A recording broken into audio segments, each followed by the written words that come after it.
guys, welcome to your Grow Group. As you know, everyone in this group chose generating and testing hypothesis as our instructional focus. So over the next several weeks, we're really going to take a look at student design tasks. And I want to start by saying kudos to you.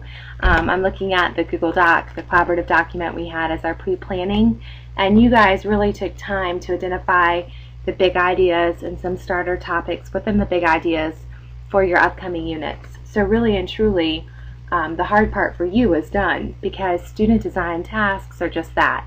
They're tasks designed by students.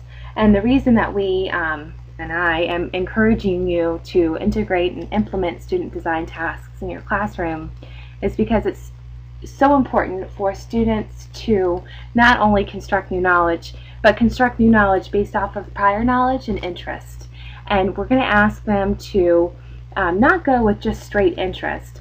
They can keep the overall classroom learning goal as their guide, but from that overall big idea learning goal, what questions, content do they want to further explore? So we'll talk more about that during our collaboration, but I want to show you one tool that you can use to get your students questioning. So I'm going to take this example I posted here on our document from 3rd grade. I'm just going to copy it. And I'm going to go over here to Padlet, and I'm going to paste it in. Padlet's just one tool you can use to encourage questioning in your classroom. Once we meet face-to-face, we'll brainstorm other tools that you can use to encourage questioning. This is a great one to get you started. If you haven't used it, I highly recommend it. Super easy to get started. So I just copied it straight from the collaborative document, pasted in here as the Padlet for my students to see the overall direction we're heading. So I can see as a student, now I'm a student, not the teacher, that we're looking at relationships between living and non-living things. And some of the starter topics are water cycle, life cycle, resources, sustainability, and scientific investigation. Now, as a teacher, I want to make sure my students aren't just limited to those direct topics. They're not lockstep topics. But that's just a guide for students. So back to being a student now. I know in our 3rd grade class we are oyster gardeners, and we've really talked about how humans have impacted the oyster population over time. And now that where I see that my teacher has this big idea posted about living and non-living, I'm starting to wonder if maybe non-living things have impacted the oyster life cycle and their population over time. So I'm going to go ahead and add that here. It's really important when students are generating these questions for it just to be a free flow of ideas, just a true brainstorm. Encourage them to post as many questions or ideas as they have here. So I'm going to go ahead and post that one down.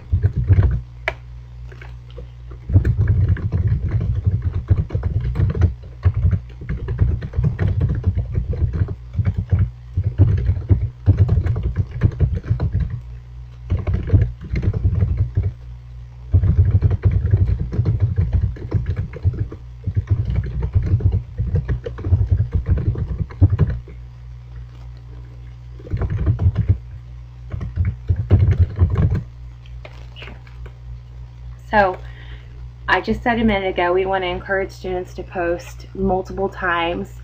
So you as a teacher might be thinking, oh great, Katie, I'm going to open this Padlet and have like 40 questions or topics that my students want to explore. And yes, I am telling you that you will most likely have 24 kids exploring 24 branches of topics. And there are 2 key things that we need to discuss to make sure that this is successful, and those are organization and accountability. And lucky for us, we have the DIGO tool, which is just one tool we can use to help make sure the student design tasks remain organized and students are held accountable for their research. So I'm going to hop over here to the next tab, which is DIGO. Many of you have, let me get back to what DIGO looks like when you first log on. Most of you have DIGO accounts. We use them professionally. If you don't have a DIGO account, don't worry, we'll get you right up to speed pretty quick.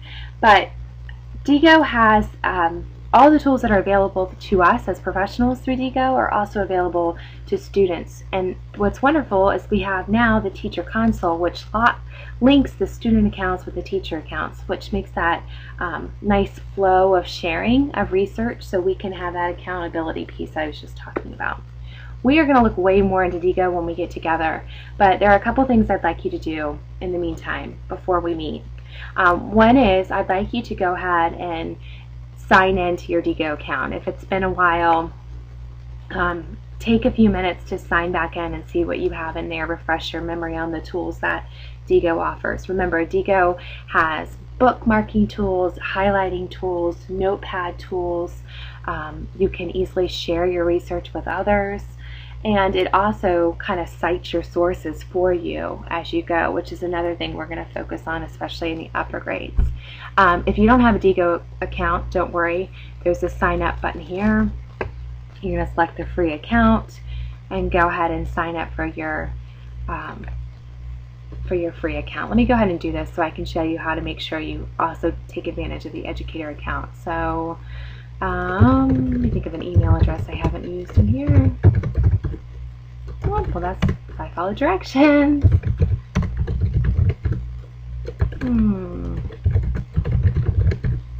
There we go. You can tell I've logged in here several times. I'm running out of emails. Okay, I am not a robot. Your username is going to be the name student C, so make sure you keep it as to what they would call you normally. Once you're logged into your DIGO account, it's super important that you make sure you've taken advantage of the free educator account. You can tell if you've already taken advantage of that by coming over here to your little ghost profile picture.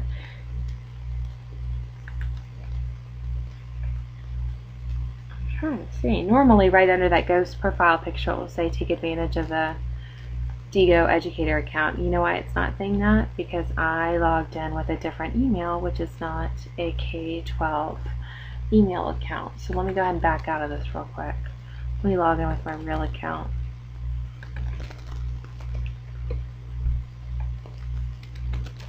Okay.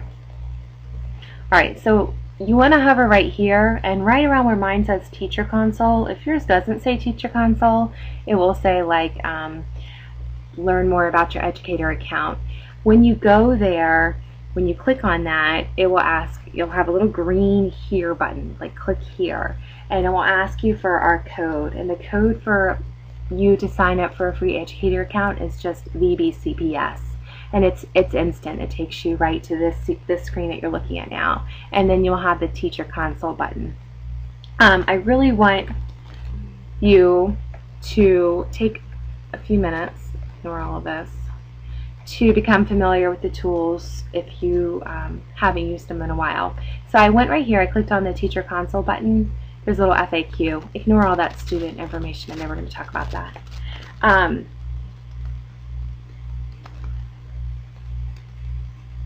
It talks about the educator accounts. You can feel free to read through all this. There's something right down here at the bottom that I want you to take a look at.